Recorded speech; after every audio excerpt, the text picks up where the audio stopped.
السلام علیکم۔ چڑی ماری کیا آپ جانتے ہیں؟ اور چڑی ماری میں مرد اور عورت دونوں قصوروار ہوتے ہیں؟ آئیے جانتے ہیں قرآن اور حدیث کی روشنی میں اس کا انجام کیا ہوتا ہے۔ آج کے نوجوانوں میں طرح طرح کی برائیاں جنم لے چکی ہے، جس کی سب سے بڑی وجہ دین کی تعلیم سے دوری ہے۔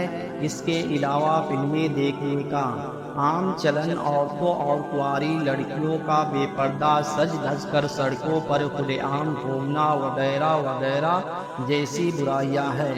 آج کے ماڈرن نوجوان زنا، غیر عورتوں سے چھیڑ چھاڑ جیسے گناہ کو گناہ ہی نہیں سمجھتے۔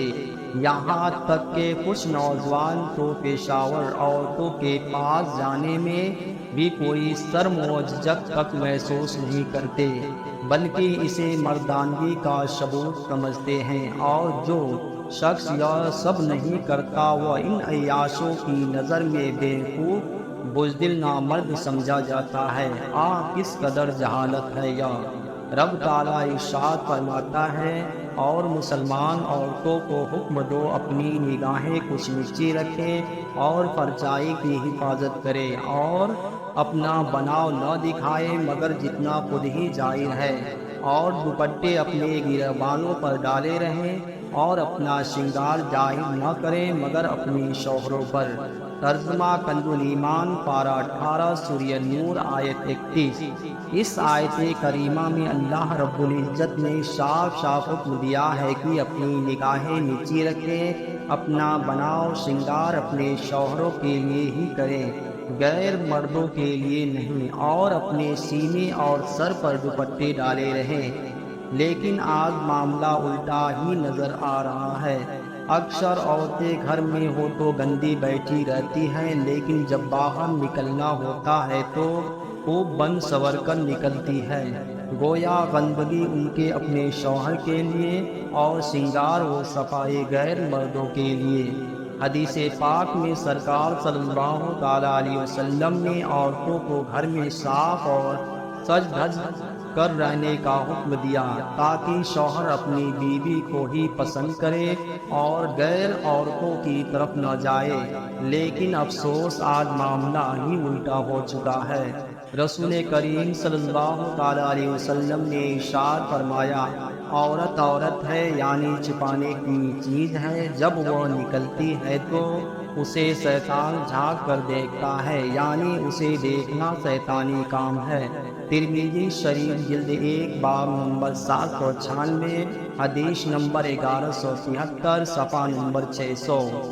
چڑی ماری میں مرد عورتیں دونوں قصوروار ہیں۔ مرد ایسے کہ وہ ان سے بد نگاہی کرتے ہیں، انہیں چھیڑ کر ان کی بے عزتی کرتے ہیں، اور عورتیں اس طرح کہ وہ بے پردہ سڑکوں پر کھلے عام نکلتی ہیں تاکہ مرد اسے دیکھے۔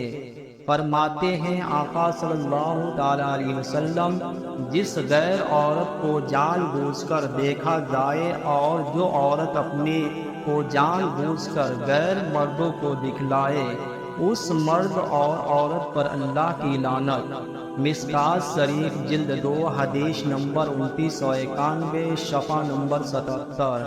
حضرت میمونہ بن سعد رضی اللہ عنہما سے روایت ہے، حضور اکرم صلی اللہ تعالیٰ علیہ وسلم نے ارشاد فرمایا، اپنے شوہر کے سوا دوسروں کے لیے زینت کے ساتھ دامن گھسیٹتے ہوئے اترا کر چلنے والی عورت قیامت کے اندھیروں کی طرح ہے جس میں کوئی روشنی نہ ہو۔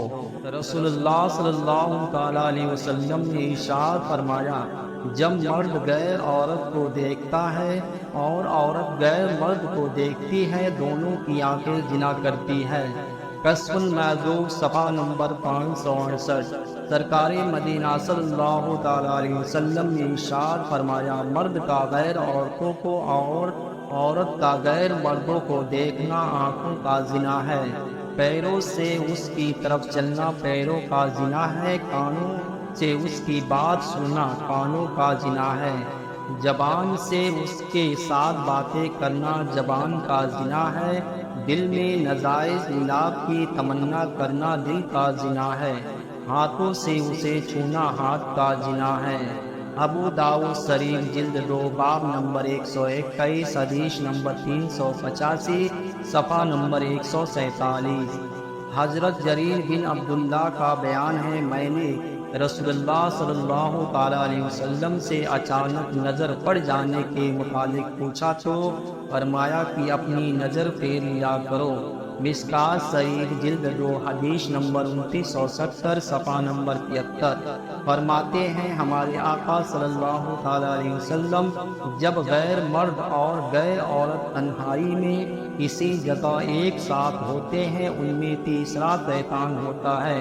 ترمذی شریف جلد 1 باب نمبر 794 حدیث نمبر 1171 صفحہ نمبر 599۔ سرکار مدینہ صلی اللہ تعالیٰ علیہ وسلم نے ارشاد فرمایا، تنہا غیر عورت کے پاس جانے سے پرہیز کرو۔ ایک صحابی نے سوال کیا، یا رسول اللہ، دیور کے بارے میں کیا ارشاد ہے؟ فرمایا، دیور تو موت ہے۔ بخاری شریف جلد 3 باب نمبر 141 حدیث نمبر 216 صفحہ نمبر 108۔ ترمذی شریف جلد 1 باب نمبر 794 حدیث نمبر 1171 صفحہ نمبر 599۔ مشکوٰۃ شریف جلد 2 حدیث نمبر 2968 صفحہ نمبر 73۔ اب آپ خود اندازہ لگائیے، جب دیور کے سامنے ہی بھابھی کو آنے سے منع کیا گیا اور یہاں تک کہ اسے موت کی طرح بتایا، تو پھر بھلا بتائیے سڑکوں پر، شادیوں میں اور دیگر مقامات پر غیر مردوں کا عورتوں کے سامنے آنا اور عورتوں کا غیر مردوں کے سامنے بے حجاب آنا کس قدر خطرناک ہوگا۔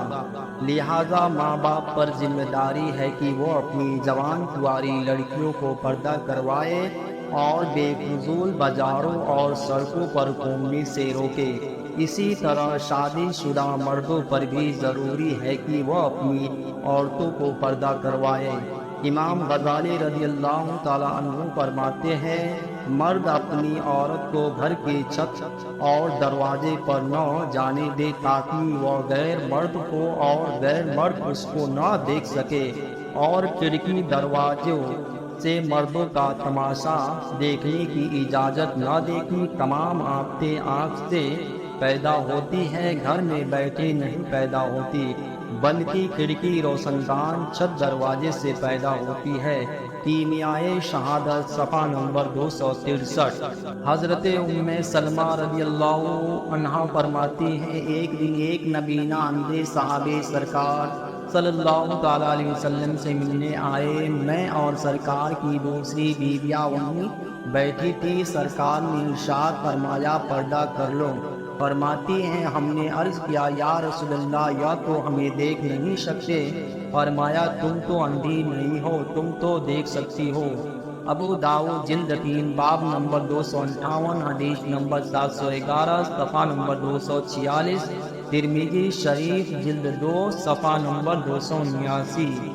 اب ذرا اندازہ لگائیے، جب نبینا سے بھی سرکار صلی اللہ تعالیٰ علیہ وسلم نے اپنی ازواج محترمات بیویوں کو پردہ کروایا، تو کیا آج کی ان عورتوں کو پردہ کرنا ضروری نہ ہوگا؟ یقیناً ضروری ہوگا، ورنہ عذاب قبر و دوزخ ان کے لیے تیار ہے۔ سرکار مدینہ صلی اللہ تعالیٰ علیہ وسلم نے ارشاد فرمایا، جب مرد کے سامنے کوئی اجنبی عورت آتی ہے تو شیطان کی صورت میں آتی ہے۔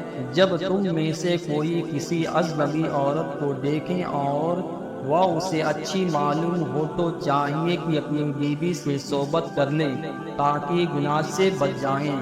تمہاری بیوی کے پاس بھی وہی چیز موجود ہے تو اس اجنبی عورت کے پاس موجود ہے، اور اگر کسی کے پاس بیوی نہ ہو تو وہ روزہ رکھے کہ روزہ گناہوں سے روکنے والا اور ہوس کو مٹانے والا ہے۔ ترمذی شریف جلد 1 صفحہ نمبر 594، مشکوٰۃ شریف جلد 2 صفحہ نمبر 73۔ مسئلہ، کچھ عورتیں اپنے مردوں کے سامنے منہار چوڑیاں بیچنے والوں کے ہاتھ میں چوڑیاں پہنتی ہیں، یا حرام ہے؟ ہاتھ دکھانا غیر مرد کو حرام ہے، اس کے ہاتھ میں ہاتھ دینا حرام ہے۔ جو مرد اپنی عورتوں کے ساتھ اسے جائز رکھتے ہیں دیوس ہیں۔ فتوائے رضویہ جلد 9 صفحہ نمبر 208۔ اگر ویڈیو اچھی لگی ہے تو لائک اور سبسکرائب ضرور کریں۔